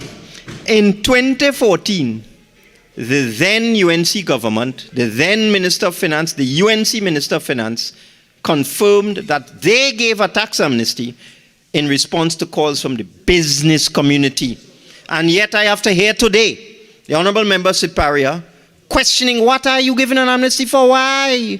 Are you giving somebody a blight? Are you trying to help out somebody? So when they did it in 2010 and 2011 and 2014 and 2015, who were they trying to help out? It is political hypocrisy, Madam Speaker.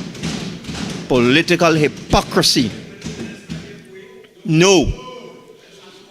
I said no.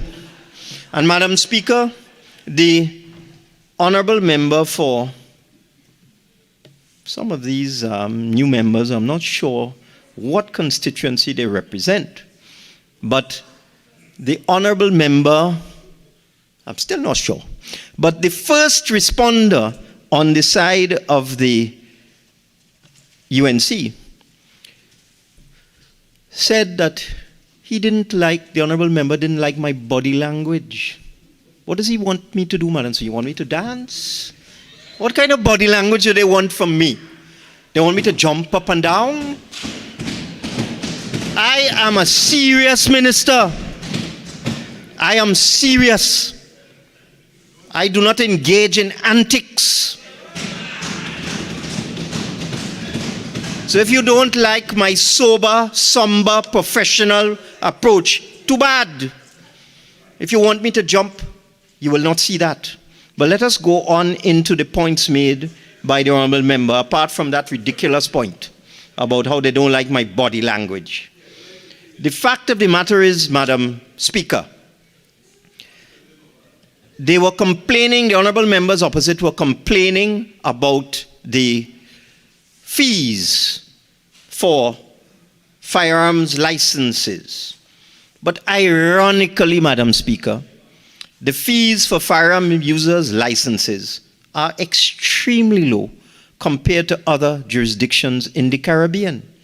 By way of example, the application for a license to have, use, or carry a gun in Barbados, just the application, 75 Barbados dollars, which is in excess of 200 Trinidad and Tobago dollars. The application for a dealer's license, 400 Bajan dollars, which is over 1,000 Trinidad and Tobago dollars, and so on. In Grenada, Madam Speaker, a firearm user's license is EC $100, which is 235 Trinidad and Tobago dollars. So that they clearly missed the point, Honourable Members opposite, that the fees for firearm users' licenses have not been adjusted for 29 years. And the administration cost obviously has increased exponentially over the last 29 years. And clearly, with the fees at the current rates, the police and the state cannot recover the administrative cost for issuing firearms users' licenses with these extremely low fees, which, as I said, date back over 30 years. And as I want to emphasize, we have the lowest firearm users' fees in the Caribbean.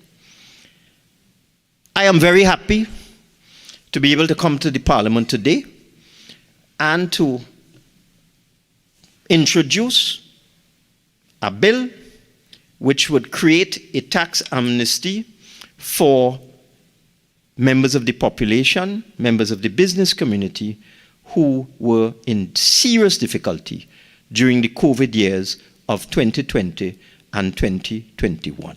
I am very happy that we are able to do that. This PNM government, having recognized that there were many businesses that were struggling throughout the COVID period and simply could not consolidate their accounts, could not get their audited accounts in order, were unable to pay appropriate taxes. I am happy that we have been able to come to this Parliament today to provide this amnesty for those persons whose businesses suffered during COVID and also allow us to earn some extra revenue. And I want to go back to the Hansard of 2010. And I go back to the Hansard of the House of Representatives, November the 24th, 2010. Again, the PNM was not in government in 2010. And what did the then Minister of Finance say about the tax amnesty that the UNC gave in 2010? All the carrying on today, one would think that we were treated to a lecture for maybe 30 minutes to explain the rationale behind the UNC tax amnesty. This is what the then Minister of Finance said, the UNC Minister of Finance, in November of 2010. The measures before us are also aimed at giving vent to the proposals we have put forward to deal with the issue of tax arrears and provide an appropriate framework to encourage the paying of taxes in an amnesty arrangement which will also allow us to improve tax collection. Full stop. That's it. Those 3 sentences. That is how the UNC explained the rationale for their tax amnesty. 3 sentences, maybe about 15 seconds. And yet they come today with this song and dance asking us why are we introducing a tax amnesty when they did it twice, and confirmed they did it because the business community asked for it. So I am very happy to be part of the PNM administration that is recognized that businesses suffered during COVID, especially small businesses, and had difficulty reconciling their accounts and had difficulty paying their taxes on time. And now we are giving them the opportunity to comply with our tax laws and to also earn some revenue for the Treasury. I could dance for that. And I am also proud and happy to be part of a PNM administration that has for the 3rd time made a decision to increase the personal allowance and thereby exempt persons below a certain limit, 300,000 plus persons, from paying income tax. And also, there's an added benefit. You don't have to file tax returns. You don't have to go through that. So I am proud and happy to be part of a PNM administration that increased the personal allowance from $5,000 a month to $6,000 a month to $7,000 a month, and now $7,500 a month, relieving persons who earn $7,500 a month or less from the burden of filing a tax return and from the burden of paying taxes. And I could dance for that. And with that, Madam Speaker, I beg to move.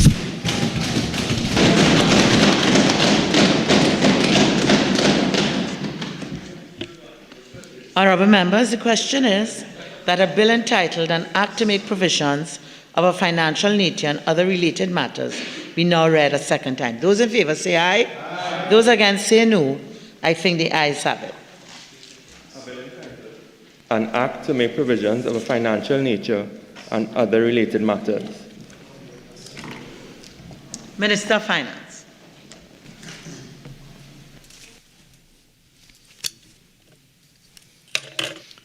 Thank you, Madam Speaker.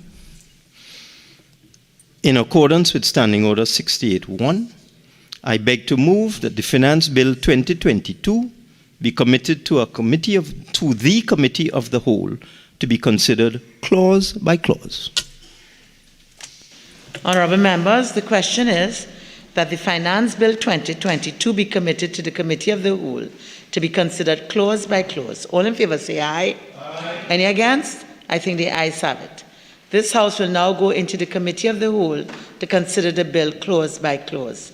This bill has 13 clauses.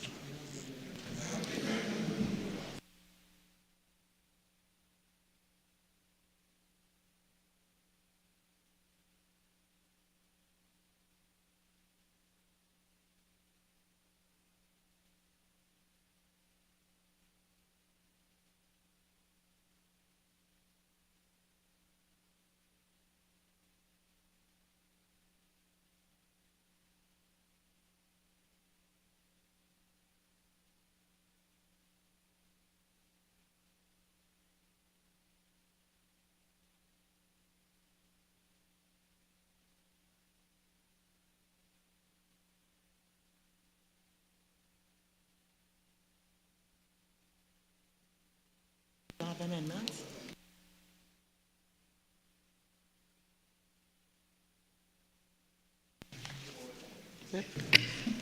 Is that okay? No objections to any voting?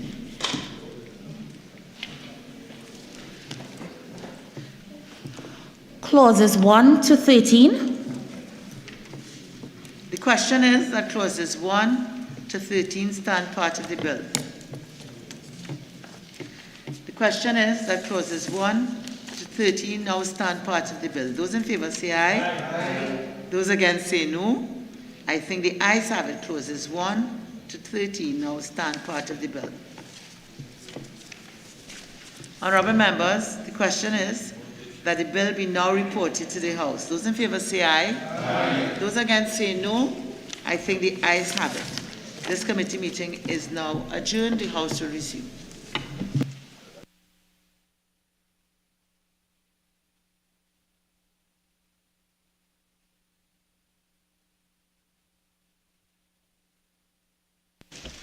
Thank you very much, Madam Speaker.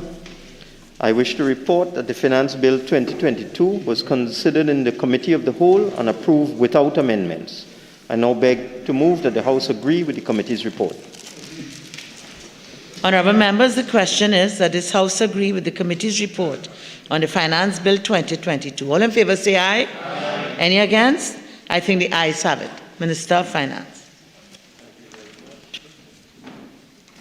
Madam Speaker, I beg to move that a bill entitled An Act to Make Provisions of a Financial Nature and Other Related Matters be forthwith read a third time and passed. Honourable members, the question is a bill entitled An Act to Make Provisions of a Financial Nature and Other Related Matters be now read a third time and passed. All in favour say aye. Aye. Any against? I think the ayes have it. A bill entitled An Act to Make Provisions of a Financial Nature and Other Related Matters. Leader of the House.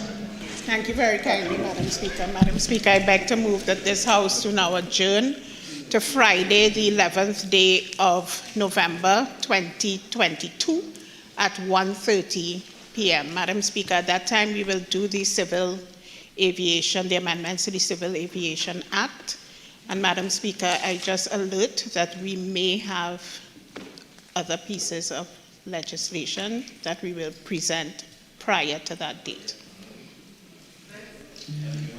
Just on another issue, Madam Speaker, if you indulge me. Today we received the package from the different ministries, from the SFC responses, but there were 3 ministries that were short. So I'm just inquiring, there's the Attorney General, Ministry of Works and Transport, and the Ministry of Finance, and we're just inquiring when we would get those outstanding information.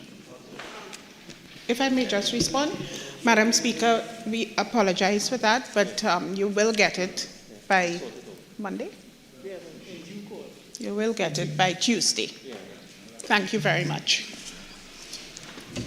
Honourable members, there is one matter that qualifies to be raised on the motion for the adjournment of this House. I now call upon the member for Urupuch East.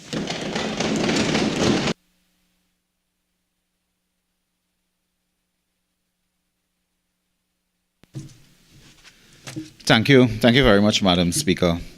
Madam Speaker, the matter before us as a matter on the adjournment filed concerns a very important issue that rose in the public domain only within the last 2 weeks or so. The matter, I can read for the benefit of the record as well, Madam Speaker. And I will just bring it up here, yes.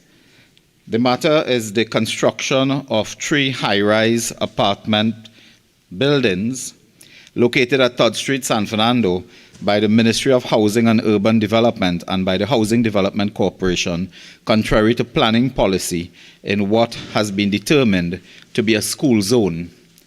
Madam Speaker, in the 10 minutes allotted for me, I would just want to place on record several pieces of correspondence that has come into the public domain as well, what I believe is important to place on public record, and invite the respondent minister to bring clarity and bring some type of policy position on this matter.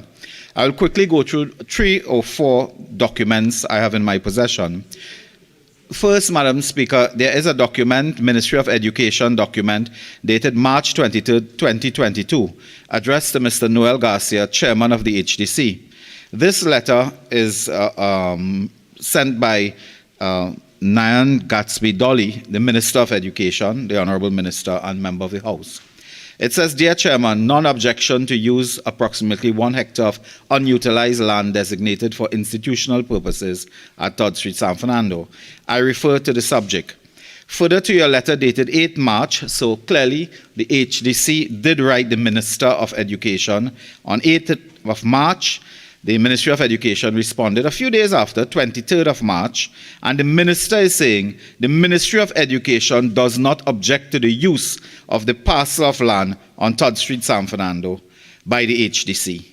Madam Speaker, and I will move quickly, there's another piece of correspondence in my hand. This time it is April 7th, and it is from the Ministry of Planning and Development. I think the minister at that time, April 7, 2022, was indeed, still is, the member for Arima. And it says to the managing director of the HDC, and not the chairman in this case, not the chairman, is instructive that the planning and development is writing the HDC, not the chairman of the HDC, the managing director. And it deals with the request to use a parcel of land, Todd Street, San Fernando, etc. Reference is made to your correspondence dated 10th March. So again, the HDC did write Planning and Development, Tongue and Country Planning Division. Please be advised that this matter has been investigated. The site is located in an area allocated for urban development with the parent parcel of which this 1 hectare site forms part of a school site. It is allocated as a school site. The Tongue and Country Planning Division does not recommend the use of this site for residential purposes, as this use would not conform with present planning policy. This is from Tongue and Country Planning. We do not recommend the use of this site for residential purposes, as it will not conform to present planning policy. Further, any future recommendation of this request must be accompanied by a written correspondence from the Ministry of Education indicating that there is no objection to the use of this parcel of land for residential. This is signed by the Director Acting of Tongue and Country Planning. Very important, April 7, 2022, that it is not recommended. We go again, Madam Speaker, July 29, 2022. This is July now. And it is addressed to the Managing Director as well of the HDC. This is from the Permanent Secretary, Ministry of Education.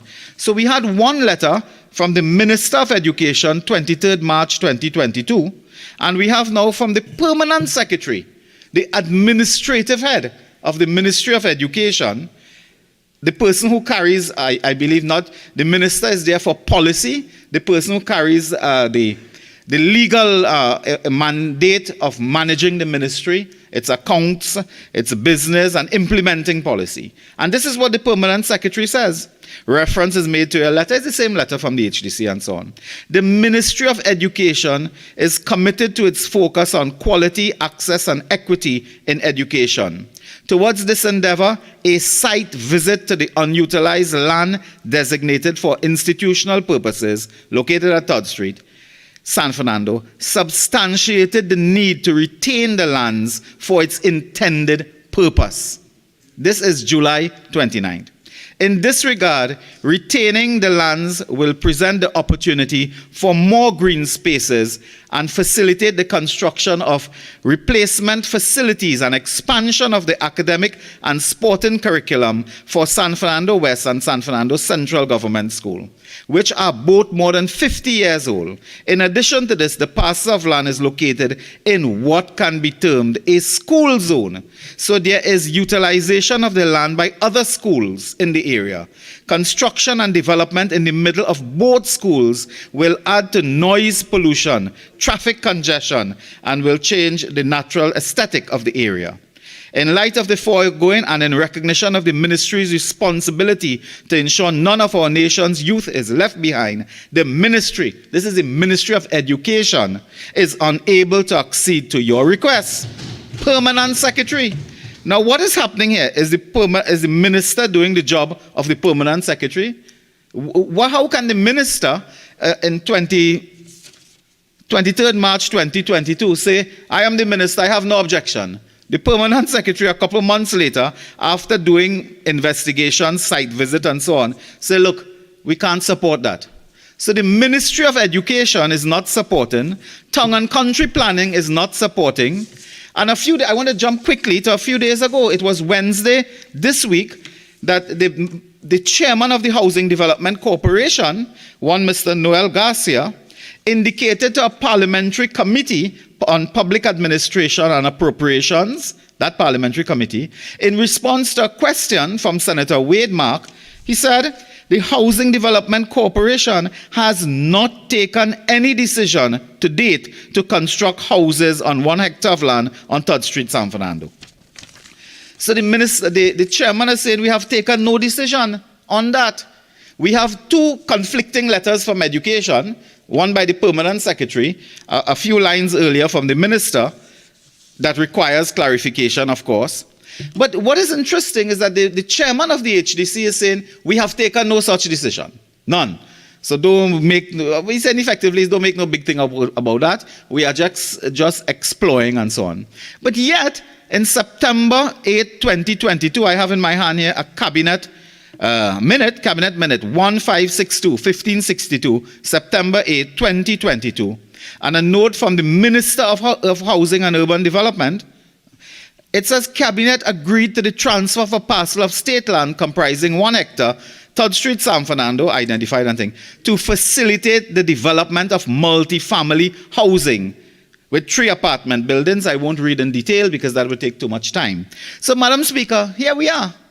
Why did Cabinet, if what Mr. Garcia is saying is true, that the HDC has taken no decision, the HDC board, presumably, has taken no decision to build apartment buildings on this controversial site as it has developed now, why did Cabinet see the need to approve a note that transfers the property to the Housing Development Corporation? You would think that the HDC first will undertake the study, investigation, site and consultation and so on. The HDC board will take a decision and the minister will bring a cabinet note after the board has resolved to do that. But this is back for front, upside down. Cabinet takes a decision, transfer that land, that parcel of state land to the HDC for multi-family housing. Noel Garcia, chairman, he says, look, we ain't take no decision on that, you know. So what is the cabinet doing? What is this? This is, I mean, on the platform I said madness, but in the house I will say, this is unusual. It is unusual. And I asked the minister, is there now this conflict within the Ministry of Education and between the Minister of Planning, the Ministry of Planning and the Ministry of Housing over what is happening here? And Madam Speaker, I am speaking about this I am a past student of the school there in the old days called Modern Secondary, San Fernando Government Secondary. I've spent 7 years on that same area on the playfield there. I was chased around by friends there playing scooch. I know the area. I know it. And I don't have time to get into all the problems that arise, but it is in the public domain. So, Madam Speaker, I thank you for the few minutes I had. Minister of Housing and Urban Development.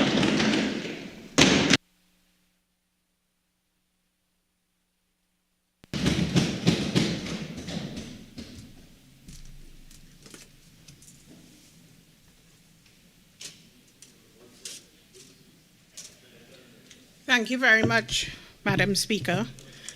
Madam Speaker, I don't know, I can't understand why the member for Oropouche East is confused, because the information surrounding this matter is very clear. First of all, Madam Speaker, let me indicate that the Constitution of the Republic of Trinidad and Tobago says quite clearly, where any minister has been assigned responsibility for any department of government, he shall exercise general direction and control over that department, and subject to such direction and control, the department shall be under the supervision of a permanent secretary. So, Madam Speaker, let's start with that. The ministry is under the direction and control of the minister.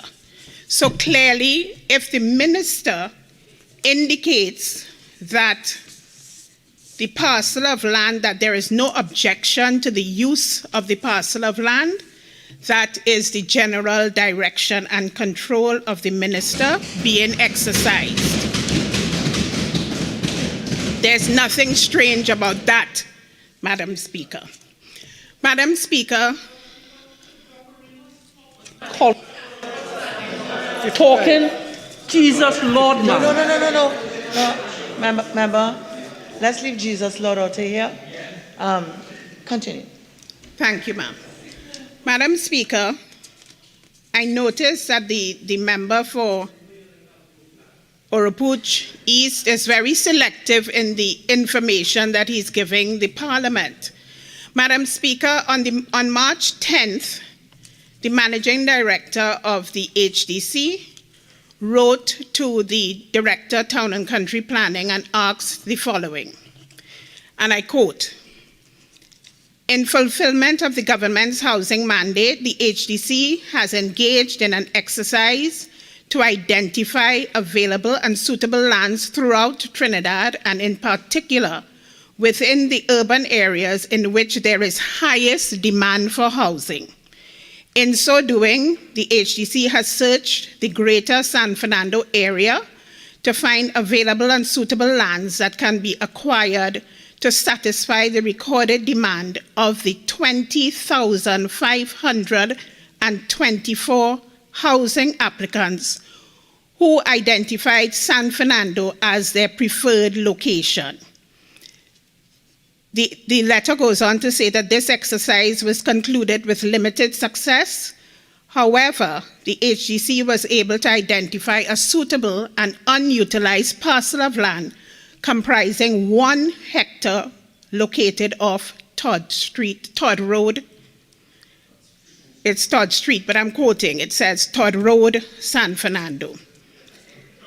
The identified 1 hectare parcel forms part of a larger parcel comprising 10 hectares, and that was acquired for the construction of a technical and primary school.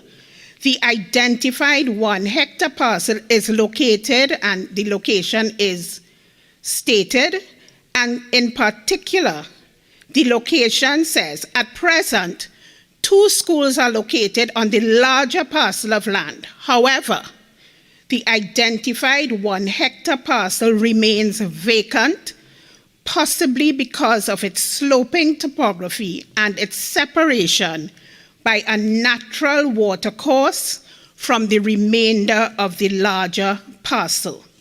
The HDC is now seeking to acquire the identified parcel for the construction and provision of housing units for multifamily residential development. Madam Speaker, in response to this letter, the Town and Country Planning Division said, please be advised that this matter has been investigated. And it says further, the site is located in an area for urban development. And I repeat, the site is located in an area for urban development with the parent parcel of which this 1 hectare site forms part being allocated as a school site. The Town and Country Planning Division does not recommend the use of this site for residential purposes, as this use would not conform with present planning policy. Further, any future recommendation of this request must be accompanied by a written correspondence from the Ministry of Education indicating that there is no objection to the change of this portion of the land from a school site to a residential site. You are further advised that prior to the commencement of any development, an application for planning permission must be submitted to Town and Country. Madam Speaker, the Minister of Education wrote, further to your letter of 8th March 2022, the Ministry of Education does not object, and I repeat, does not object to the use of the parcel of land described at caption. And that is the same parcel of land that we are discussing. And Madam Speaker, you will recall that the Director of Town and Country Planning said, any further request in relation to this parcel of land must have the non-objection of the Minister of Education. Madam Speaker, the non-objection was obtained.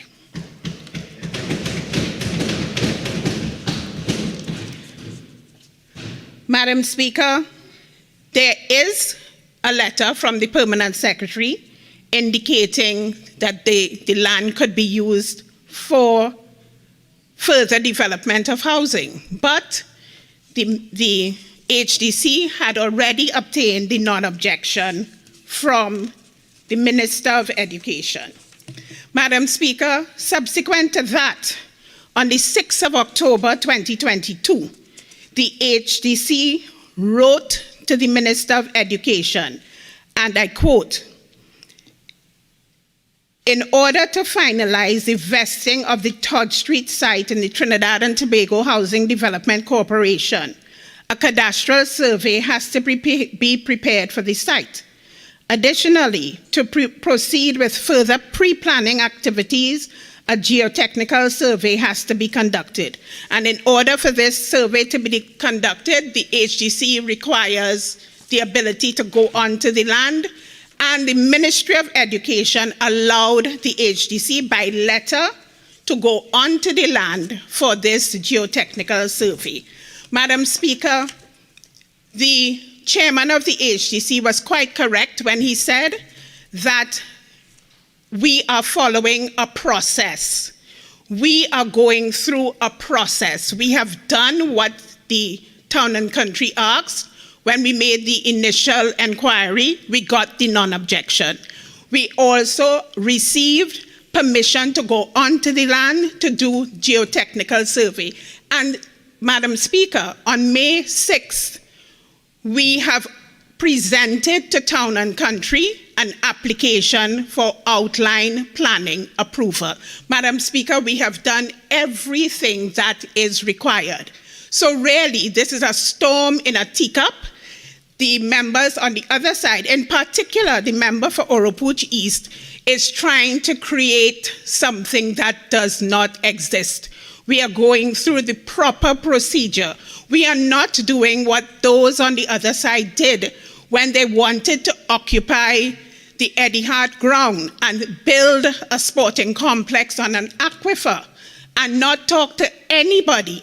And that was proceeded by the Minister of Planning and Development, Madam Speaker, who should have known better, not doing any consultation, not applying to his own town and country planning division, but just proceeding to establish a sporting complex on the Eddie Hart ground.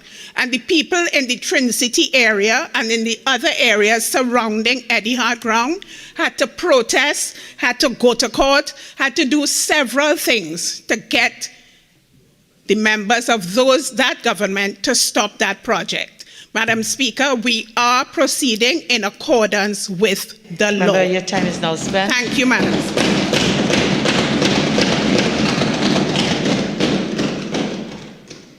Honourable members, the question is that this House do now adjourn to Friday, November the 11th, 2022 at 1:30 p.m. All in favour say aye. Aye. Any against? I think the ayes have it.